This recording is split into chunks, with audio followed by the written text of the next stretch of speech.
This is episode 1. Not sure what we're gonna call this, but it's just a pilot. My name's Camo, and I'm talking to Ozora Veki. So Veki, how are you? Hello, Hi. I'm fine. You're fine. Yeah. Back from your trip to Taiwan. Everything's all fine. So I'm just gonna cut to the chase because I want to make this into a YouTube video. So I'm gonna just go really quickly. So last season rather, you kind of surprised everyone by moving to HKE, right? Like all of a sudden, right? Not a lot of people like figured it out. Only when you made the announcement. Like, can you talk me through how was the transition from you from Malaysia to Taiwan? Like, how were you connected to HKE, and obviously, like, how was your whole experience in Hong Kong esports? So it first started by Nelson contacting me because I think Nelson just got a job in HKE as a coach. So he messaged me and asked me whether was I interested to play in LMS, and I'll say that yeah, I was very interested to play in LMS. So he would give me a tryout and stuff, and then I passed the tryout, and then that's how I got connected to HKE. Basically, that yeah. Right. So how was the transition in the sense that, because obviously you was trying out support already in KLH before you left, like a lot of people already knew that. How was it different, right? The practice regime in HKA, and how it's different from Kuala Lumpur Hunters? Like, are they more serious? Like the professionalism of all the whole thing. I think HKE practice more with like a purpose maybe, because when I got there, it's like I didn't get to scrim like immediately. I only get to scrim like a few months later after I got my Korean account higher and there was a time where I got to get to scrim, and that time they was still sort of trying me out, rather trying me that am I ready to actually play in LMS and stuff, until I think week 7 where I actually registered as a player and as a starter. During practice, I would say that it's about the same, just how the opponents are and how we review later on is up to coach, and player there have different opinion and is generally higher level. Alright. I think there's the difference because HKE, I feel like the practice this year wasn't like really professional, because the player and the coach have a slight misunderstood in terms of like language, because the coach is from America, so he needs to talk in English, and then the English Nelson will translate into Chinese, and then it takes like sort of a long time, and most of the thing is like we know that what we need to do already, and then it's a lot of time is really those kind of mistake that is very obvious. So yeah, I think about the same, just we have better opponents to scrim with, and player there and coach are smarter. Yeah. Right. So basically, I think it's fair to say, the level in Taiwan is much higher than TLC and GPL in general, especially with MSI. Like, what was your feeling when you stepped onto like the LMS stage? Like, did it feel nerve-wracking, or did it feel like you finally made it into your esports career? I know like currently you're considered, being in KLH is already a professional gamer, but I think you can't really deny that LMS is a step above.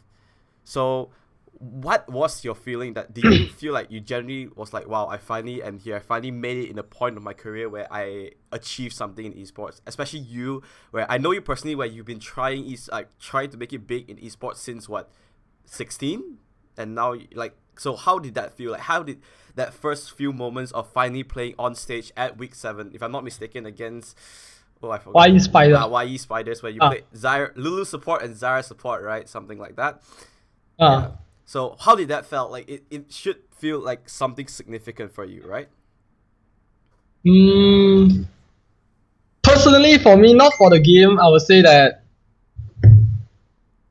it's good to actually be able to like know that you are on par of actual pro player. Like, okay, when I play in TLC, I'm in a level of my own. It's not cocky. It's just truth that I'm in a level of my own. Yeah, that And yeah, but playing GPL then is about equal, or I still better than most of the average player. But when it's come to LMS, I was like average player there. Like this is the borderline of how you should as a pro player. So after all scream, like I screamed a few times and finally got my chance. Like this my first LMS game is coming soon, and that LMS game was very nervous for me because Hawaii Spider was the last place team, and as HKE you cannot lose to the last place team, especially on your debut. So it was very nervous first game for me, and I would say the first game I was playing Zyra and I played okay. I would get maybe like 7 marks and something like that, and we won that game. So when I play LMS for the first game, after that I feel much more comfortable. Like okay, so I'm actually better than. I'm actually a qualified support player in LMS. I'm a good player. I can actually win against other LMS players. So after that, I feel very comfortable playing in LMS already. Right. So the next question I want to talk to you about is the whole setup for the players. So obviously in LMS, they actually go to a stadium in Taiwan City. Yeah. Taipei, I mean. How did that feel, right? Do you feel like, I mean, it's not to say currently TLC, I mean, it's fair to say TLC, you know, it's still sort of a very minor thing compared to LMS, very obviously. So did you feel like more of a professional setting that allowed you to feel like more like a pro player and let you perform more? Like right now, TLC, you sort of play online every week, but LMS, you know, it's more serious. It's like it's basically LCS, right? You go every week. So with that professional setting, right, you as a player, does it bring more pressure for you, and that atmosphere, does it allow you to feel more of an impact when you are playing? I feel that setup. Okay, all this time I play as a pro player. The only time I feel like I'm an actual pro player when it's last year GPL summer that we actually have a stage and we actually play offline. That's the first time like, oh, people are watching me play. I actually feel like a pro player now. This is like what pro players should have. When I play in Taiwan, like how they set up elements and stuff, like my check or end game interview, MVP of the game, all this, and fans that are always there in the game watching you play, like they are actually fans for HKE that come every single game. It's not even joking. Some player even come like take train 6 hours just to watch the game. Like whoa, so crazy. They actually do this as a fans. Like I feel like this really motivates you as a player that people actually discuss. Like in Taiwan, there are Taiwan equivalent of Reddit. It's called PTT. People actually discuss about the team play, or like how Reddit will discuss about, let's say, TSM play, while whoever who play in LCS. This kind of setup, this kind of environment really makes you feel like you are a pro player and you are very motivated to play that way, and you feel like you have to perform because there are actually a lot of people watching you and supporting you and stuff. Yeah. Right. So it is much more comfortable playing that way. And it feels more fulfilling. Alright, so using that question, using that answer that you just used, I want to bounce it back to the current. So you basically came back to TLC. You kind of experienced both sides. You know, you went to Taiwan, you went to Malaysia. Do you think if that, you know, the current TLC, if they structure it more sort of way that how LMS is structured, do you think players would be more, motivated to be, you know, they have the feel of being more professional player, like sort of thing? If they have the total LMS setup, I would say yes, definitely. But it's sort of like two-way, where because it's too little. I would say what we were fan base viewership in Malaysia, so you set up that way, and is in LMS there's every player there is a professional player. Every team is full-time player. So a lot of setup is only possible because all of them are full-time player, and like LMS is so much longer compared to TLC because people are free to play. You don't have to schedule around what time that people have to go to school, what time people have to work. So schedule everything set out can it's like a lot of issues, and even if you have a setup that like LMS doesn't mean there are people going to actually watch you play. It's also another problem. So it's like, but if there's a setup like my chair, I would say whenever I watch League, the favorite thing for me is the MVP of the game and my chair. But both of these don't have in TLC yet, and is I would say set up the ball like can be made, and yeah, if TLC can make better like a major region like LMS LCS is of course is going to motivate the player to play more professionally. Yeah. All right. So I think I'll move on from LMS. Since I think that I get the feeling that you really enjoyed your HG experience as well as your LMS experience, and I guess it's something that it shows that you've reached a level at where your pro gaming career has been. But I want to move on to something more international, something more everyone knows about, which is the MSI. Just really quick, not a lot of questions. So, one thing I found it really funny is how well Gigabyte Marines played. So I think you know as well how well they performed. But the one thing I want to highlight is how KLH performed against them, right? I think you also watched it. Basically, you also made a comment where like Caspian was smurfing against them, which I found quite funny at that time. So, using that, obviously in League, you can't use this kind of comparison like, KLH 132, that means they're as good as TSM and all those things.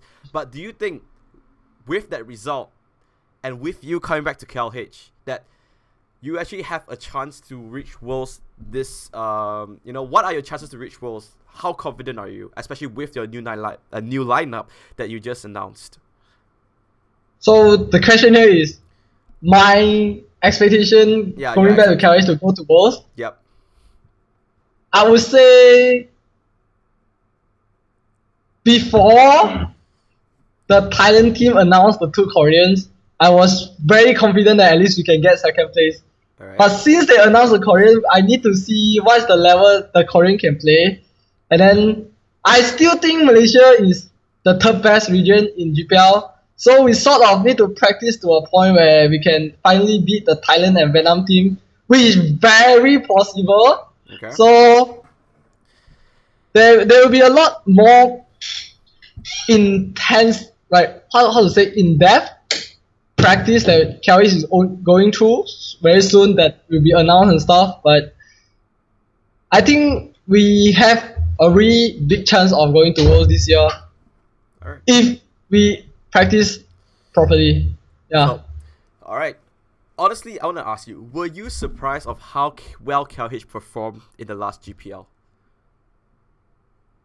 I feel like I was surprised when KLH 2-0 GM because I actually feel KLH overperformed in terms of the jungler and the top side of the map, because very obvious during that series, even though I'm a KLH player now, I still think GM was obviously the better team in that series, because first game KLH won because Caspio went crazy on Rengar, like 14 kills or something. Yeah. Completely destroyed Levi, which is a very crazy jungler as well.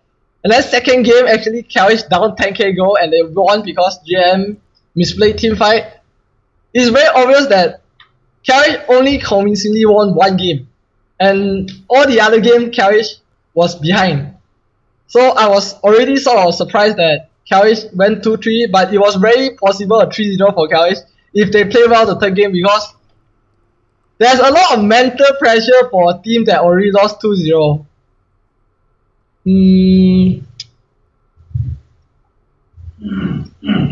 I heard a rumor or truth that, not sure it's a rumor or it's just truth, that on GM KLH that day, one of the GM player was very sick.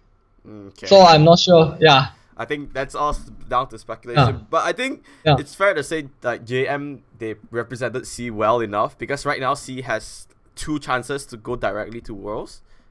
Well, one chance to, if they the win for those who don't know, the winner of GPL will go straight to Worlds, seeded straight to Pool 2, and the second place they will have to play in the wildcard tournament like usual. So an extra spot. So now you mentioned that now you are back in KLH. I want to ask you questions regarding your return to KLH, right? So you said that staying in Taiwan, you learn a lot of things where, you know, their training is more like you have different coaches. Do you think you can actually like help KLH in terms of your training based on your experience in Taiwan? Like you can help KLH reach another level now you're back after having like 1 season or 1.5 season of Taiwan experience? I think the knowledge I learned from playing against Korean challengers in Taiwan, and I think the scrim matters a lot more because you get to scrim really, really good teams. The Koreans, the Chinese team and stuff. You get to scrim really good teams. You learn so much more details that I was saying. Okay, I start screaming with KRH with C region team again. There are things that consider basic here in Taiwan is something that maybe the teams here will never know. So it's something like if I never went to Taiwan, I will never know such a stuff. It's like people has always telling me that maybe Earth is flat, but it's actually Earth is round. And Okay. people in C thinks that Earth is always flat, so you will never know that Earth is round. Okay. Something like that. Alright. So when I come back, there's too much details that you're supposed to know, but people don't look at. That's how the carry streams has going. Like there's always the same mistake the enemy do, and then the same mistake that we always capitalize on, and then like generally how the minion wave going, all sort of stuff that people just don't look at it, and it's not me only thing because I actually think that this team now have 3 very very important players with me, Caspio, and Bunny. He's not saying that the other 2 players is not important. He say that because of these 3 players, we are very smart, and Carriage actually have no coach this season. So the coach is actually one of our players, which Bunny is very obvious, and I like how easy for me to talk to this team compared to when I have to talk to HKE, because here I have their trust already, but there I'm a new player that I have to slowly earn their trust. So with how easy to communicate between the team, including is all 5 members, like all our players here are very willing to accept criticism. And even though we have no coach, even though the coach is playing as a player, which is generally an unhealthy environment, but because everyone respect each other and everyone accept criticism, you can just straight out say that, hey, you shouldn't just play like that, you should just play in a different way. They will just accept, yeah, I agree. If this makes sense, everyone agree, including me, Caspio, Bunny, of course. So it's like, I think we are going to be on a much different level by before GPL starts. Yeah. Okay. So I'm gonna ask you something. I'm not sure if it's a bit sensitive, but I just want to ask, right? You mentioned that you don't have coaches this season, or like rather Bunny is your coach right now. It's quite obvious in the past seasons it was Crow that was your coach, right? So can you just walk me through, as much as you can tell me, what happened with Crow? You know, was it just that his contract was up, or was it just that your team wasn't working out with him or anything like that? Crow, when I was not here, I know what happened, so I cannot say much. Okay. But I think there's some problem with the team and Crow that I don't know, so it's not good to say out. Yeah. Okay. So yeah, we'll just leave it as not conspiracy. Okay. Yeah. Okay, PSC. So, okay. Now, the next thing I want to highlight is, in the recent KLH announcement, you just announced that you're playing AD carry, correct? That's everyone's knowledge. It's on Facebook. It's not some leak or anything. What I want to ask you is, are you really comfortable of changing roles once again? You changed roles once before, right? You went to Taiwan, you played support, and you did play AD carry for a little bit when Jaeyoung was jungling, and I forgot who was playing mid, but Caspio was mid, Jaeyoung was jungling. You played AD carry, suck in ball lane. But currently, since this season arguably is the most important season for KLH, especially with GPL, winning GPL sets you straight to Worlds. Do you think, and how do you think you can fit into this AD carry position, and do you think you can actually match up with all the AD carries in GPL, or at least GPL standard? I'm not sure if I'm a better ADC than Apparel, which is coming to Thailand, but I'm pretty sure if going by how the screen has been looking, I'm one of the best ADC in this server. Not by mechanic. Mechanic, maybe I'm okay level, but it's like just like what I say, bot lane. I think that my bot lane knowledge now is much better than anyone in Southeast Asia because I went to LMS, because of what I known from Nelson. I think the one who helped me the most at bot lane when I was in Taiwan is Nelson.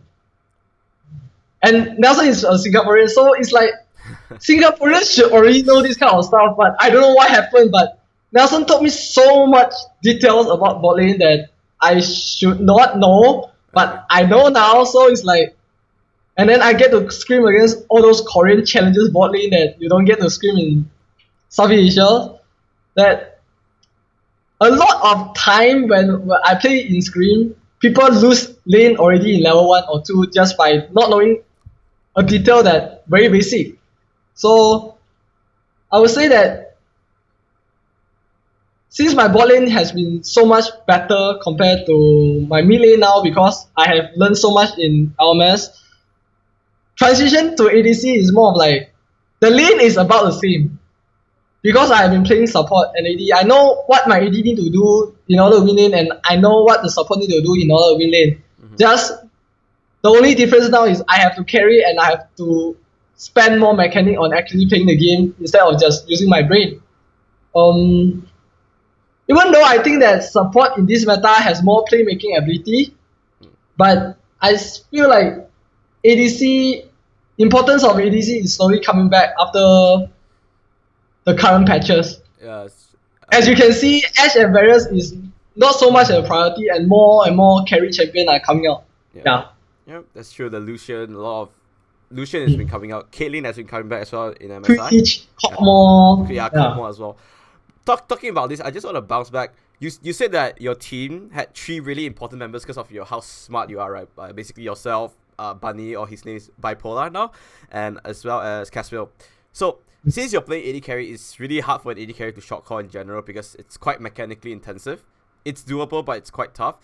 How is your team dynamic currently in Kuala Lumpur Hunters? Because you're not playing mid anymore. Mid used to be a very easy... You used to be a short caller for KLH, correct? Yeah. And mid lane is generally really easy to short call because, you're in the mid lane, you can make playmaking. But right now, as AD carry, you really need to focus on your positioning, your mechanics. So how is your dynamic in your team? Like, who's the shot caller? Who does the draft since you don't have a coach anymore and whatnot? I would say that people think that ADC is hard to short call is a myth because Double can do that. Yeah, it's not that hard. It's just you can short call if your teams know what they are doing. You can't just play as ADC and short call immediately because your team don't know what are they doing. So it's like you can't go into details like you have to do this at exact this timing or you have to go do that now. This kind of thing ADC can't do. But generally, which directions that the team has to go, ADC has no problem with that. And one thing that ADC have advantages over as a short caller is how much damage you know you will do in teamfight, and you are generally the tower taker, the objective taker as well. So you are going to be the most important people to take down barons or turret and stuff. So this is already one of the advantage as an ADC, as a short caller. But the cons of ADC or short caller is you have to teach your team how to do certain things before actually short calling. Like let's say I would say a very general stuff like I need you to do A, but this A plan has a lot of small details that we already discussed before. So I just have to say, I want you guys to do A now. So all 4 of our teammates need to know what kind of A are we doing. Those kind of details that what are we going to do. And over the draft, I would say Bunny Bipolar is still the most important person in the team when it comes to draft because is the problem with me drafting is I am not sure what kind of direction the team want to play in, but Bunny can just realize that I think I watched this so much in VOD. I know that this meta, this champion, if I do this, we can get certain stuff and stuff. So I think drafting is normally me, the entire team thinks, and me, Eric, and Bipolar. I think these three people we can just call as a call because most of the thing that decide by a team is by us three, and we always ask this opinion from Shiro and IH as well. But we are the three people that decide is this the right thing to do. So three of us is the call, and drafting is I would say 70% Bunny. Yeah. So and the short call stuff early game. As an ADC, impossible to short call early game. Yeah, definitely. So it's come to Caspio. And Caspio is that good. I can just believe that his choice is right. If his choice is wrong, we can always discuss later on. And the really good thing about this team that is so good, so like we trust each other so much that we don't need a coach because we understand each other too well. We know that whatever we are arguing about is really for the team, is for the best of our team. So we won't get into the argue like, no, we are not personally attacking you. We are all very sure that we just arguing, discussing just for a team. So whenever there's a problem with a team, it's very easily solved just between like 1 hour, 10 minutes. Okay. Just very short problems, yeah. So basically, you guys know how to draw a line between personal and professional, and it's important for yours. That's basically what you're saying. Right. So I think that's enough questions about KLH. The last area I want to talk about is TLC in general. So you didn't play in the last season of TLC, but KLH did win it. But in this season, we've been seeing a lot of teams that's merging together, like Swastik merging with Orange, Zay and Rabina, the Chan brothers going to FDG. My question is, what do you think of the current TLC teams? Flat out. Like, yes, they're stronger, or no, they're still really weak. No problem. KLH will win, no problem. What are your thoughts on that? I would say that this is the most interesting TLC split because there's actually 2 professional teams, and this is also the most professional TLC Malaysia that had been sort of structured after all this year because we actually have like proper best of 2, everyone, like the structure, everything is like very professional. So it's the most interesting and exciting, and I think the level of play is the highest so far after so long. Because I would say last TLC is really, really, really low level. The team is just whatever you want to do, you just be in TLC because so many teams randomly everything. But this year is really competitive. So a lot of new team, very interesting. I think the level of play will be higher. But because I'm back in KLH, I'm very sure that KLH is in their level of own. And if it's not the truth, I'll make it as the truth because it's unacceptable that KLH don't storm TLC when I'm here. When player like Caspio, Bipolar, and like actually every player on the team is so good in Malaysia that it's unacceptable that you have general the best lineup in Malaysia and you still cannot storm the tournament. So that's the least goal for KLH. But I think this TLC is still very high level, and I have never wanted to drop a game in TLC, so yeah. But not mistaken, KLH has not done a perfect season in TLC just yet. Yeah. Yes. Not yet. So this could be your season, who knows. Now, you mentioned that you are no longer the only professional team, as FDG now is the other professional team. Now, I want to know specifically, what are your thoughts on Fire Dragoon, right? I'm not sure if you saw the announcement of their lineup. Basically, they have Rabina and Zay. I think you can agree with me, 2 of the players that is quite legendary in the scene, right? They're quite notable, they're quite strong. What are your thoughts on FDG as a team, and whether you think that you should respect them, we should look out for them, or are they just like another simple team in your way? I wouldn't look down on them, and I respect what FDG do a lot is because there is finally an organization in Malaysia that are willing to make a professional team that I would say making a professional team in Malaysia, League of Legends, you can't really earn anything. This is the truth, and they are still willing to do it. So I have a lot of respect for that. And Zen Ribena joining the team definitely make the team better. But because like how I look at their other player, there are always weak links in the team still. Okay. That I'm not really afraid of them, but I think if I were a player of FTG, I would look no shorter than second place. Yeah. Oof. So basically, second place. That's it for them, right? Yes. Well, we shall see at the end of the season. Mm. Oh, I just want to ask one last question, which is I'm not sure if you saw the post by Viprex where he mentioned about you coming back to Malaysia, where he said it's sort of like a short-sighted thing to come back because LMS is where you should expand your career. What are your thoughts on that? What do you think about that? Like, do you think it was the right decision to come back? What was your main motivating factor to come back and whatnot? I agree to what Viprex said in the post because I think a lot. I think a lot because like no matter what, playing in LMS is better for your career. This is a no matter what because just look at the amount of fans or something like that I earn in Taiwan when I only play for such a short amount of time. The amount of viewership in LMS is on a completely different level compared to Malaysia. So if career-wise, future-wise, Taiwan will always be the better choice because it's just a better league scene. Like after all, yeah, better atmosphere, better like everyone is a professional team. Like there are actually a lot of fans that support the scene and stuff. Actual discussion about scene. So it's like this is where what professional gaming should be like.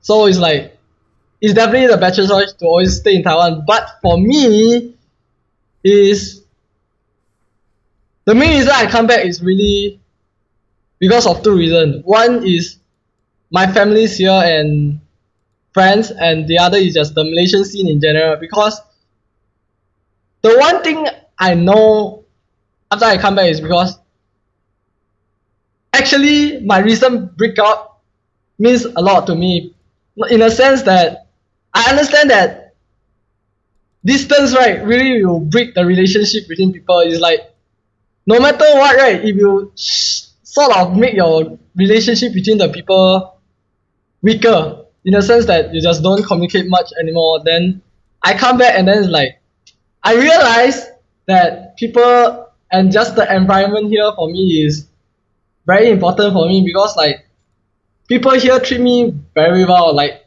just is when I go to HKE, it's not like they don't treat me well, but they treat me as a teammate.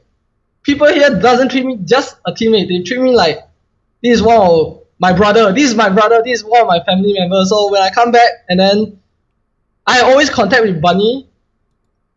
Bunny is I think one of the main reason why I want to come back because he was actually supposed to leave Malaysia at August.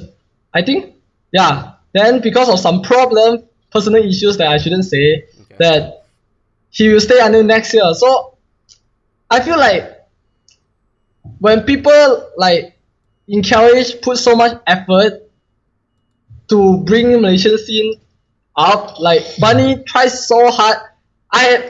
He's like the most hardworking. He's doing so much job that I like. Wow, you so much job on yourself. You have to be the coach.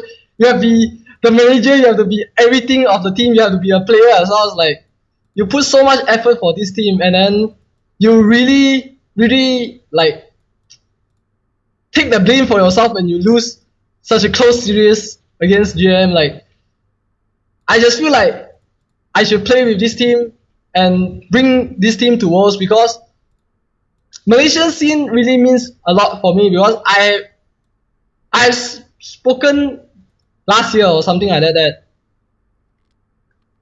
my goal is no longer just for myself, and it seems very like trying to make yourself look good or very selfless, but I'm also selfish as time. Like I also selfish and just for me if I can bring the feeling is different when I play HKE and playing KLE is in play HKE is like yeah teammate I play for this teammates I play for this organization I play for myself but here I play for me and myself I play for everyone that trusts me everyone behind me you cannot get this kind of feeling elsewhere like you really put in everything together as family as a team to actually achieve something and I realized that you will lose a chance to play with someone like Caspio, someone like Bipolar if I don't come back now because the contract this kind of thing I have never signed a contract with HKE that's why I can come back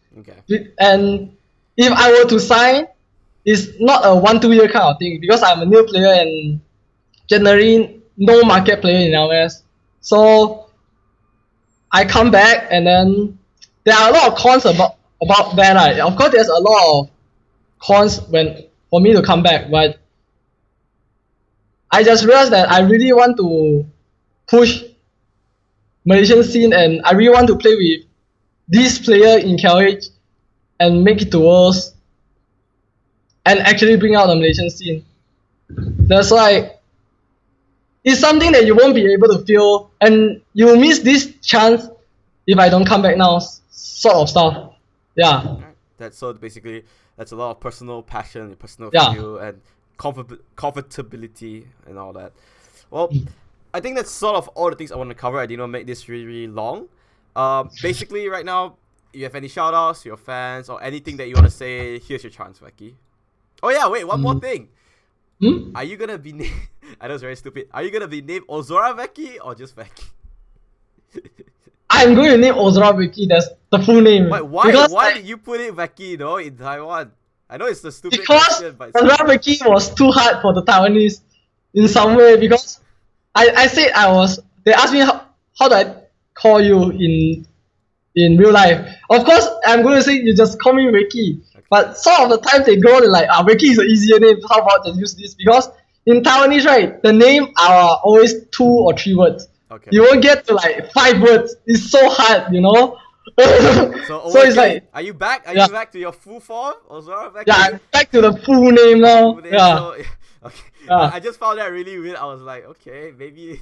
Alright, but yeah, so now here's your time. Any shout out, fans, anything you want to say, sponsors, anyone you want to talk about? Here's your time.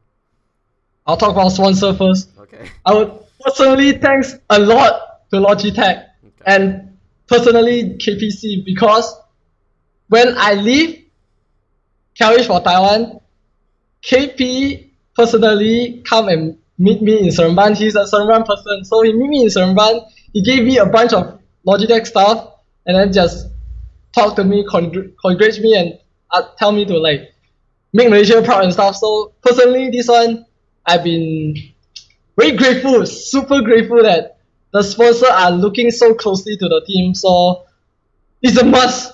It's too good. And then like for the fans, I would say that I'm happy that all this time that you guys have been supporting me. That even in previous article I said that I wouldn't make it so far without you guys, and it's not lie because it's true.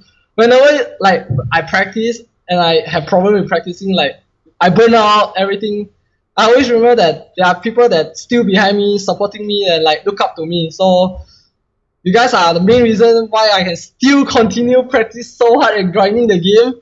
And then I'm super surprised that Taiwanese fans are so passionate or something. Dedicated. Welcoming. Okay, Not sure that even that I play such a little time in Taiwan that they have been keep supporting me all so far. So I'm grateful for all the supports from both the sponsor and fans I have so far. Yeah. Alright. So with that being said, thank you so much for your time, Veki. I know it's very busy, especially you come back in Malaysia. A lot of scrim. Thank you so much, and this is the end. See you next time.